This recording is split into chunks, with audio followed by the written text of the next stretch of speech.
आउँदैछ एउटा नयाँ कम्पनीको डिभिजन, राष्ट्रिय वाणिज्य बैंकको division. It is the really scam or not? यो कुरा बुझ्नका लागि यो भिडियोलाई तपाईहरुलाई पुरा हेर्नुपर्छ।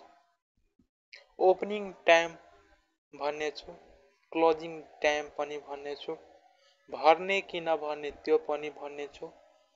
7% आरबिबिएल डिभिजन के हो त्यो भन्नेछु। फुल डिटेल र उदाहरण सहित तपाईहरुलाई बुझाउने छु म। सर्वप्रथम चाहिँ 7% आरबिएल डिभिजन के हो? 7% आरबिबिएल को मतलब राष्ट्रिय वाणिज्य बैंक, डिभिजन को मतलब लोन।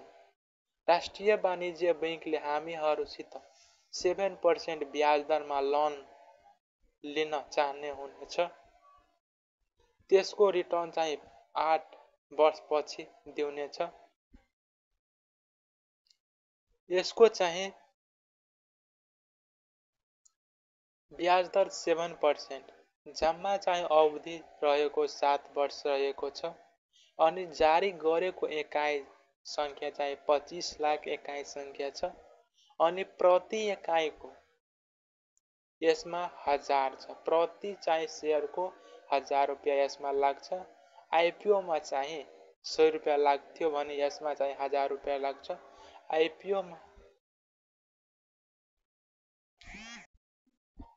आइपिओ मा तपाईहरु 10 किता एप्लाई गरिथ्यो भने यसमा चाहिँ 25 किता एप्लाई गर्नुपर्ने छ। यसको ओपनिङ टाइम चाहिँ 2082 वैशाख 7 गते छ। अनि एडी मा चाहिँ 2025 अप्रिल 20 छ। अनि क्लोजिङ डेट चाहिँ 2082 वैशाख चाहिँ 10 गते छ। अनि चाहिँ एडी मा चाहिँ 2025 अप्रिल 23 छ। यस इस्यु म्यानेजरको रूपमा चाहिँ सानिमा क्यापिटल लिमिटेड रहेको छ।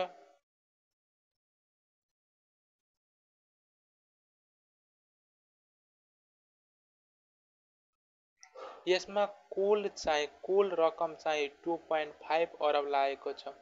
यसमा चाहिँ प्रत्येक चाहिँ 6 महिनामा तपाईको ब्याज तपाईको मोबाइल बैंकिङ वा एकाउन्टमा आउने छ। तपाईले एप्लाई गर्नु भएमा 6 महिनामा। यदि तपाईले चाहिँ 25 किता एप्लाई गर्नु भयो भने तपाईको चाहिँ 6 महिनामा कति रिटर्न आउँछ त्यो कुरा तपाईलाई भन्नेछु म। त्यसको चाहिँ 6 महिनामा तपाईलाई 875 अनि वर्षमा चाहिँ 1750 आउनेछ। प्रति वर्ष तपाईलाई 1750, प्रत्येक वर्ष तपाईलाई 1750 अनि 7 वर्षमा तपाईलाई रिटर्न चाहिँ तपाईको ब्याज चाहिँ 12250 आउनेछ। अनि तपाईको ब्याज चाहिँ 12250 भयो। मूलधन तपाईले 25000 लगाउनु भएको थियो।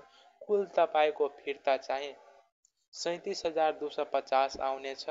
जसमा ब्याज चाहिँ 12250 रहेको छ। अनि तपाईको मूलधन 25000, टोटल चाहिँ जोडेर चाहिँ 37250 आउनेछ। बुझ्नु भएको होला? It is really scam or not?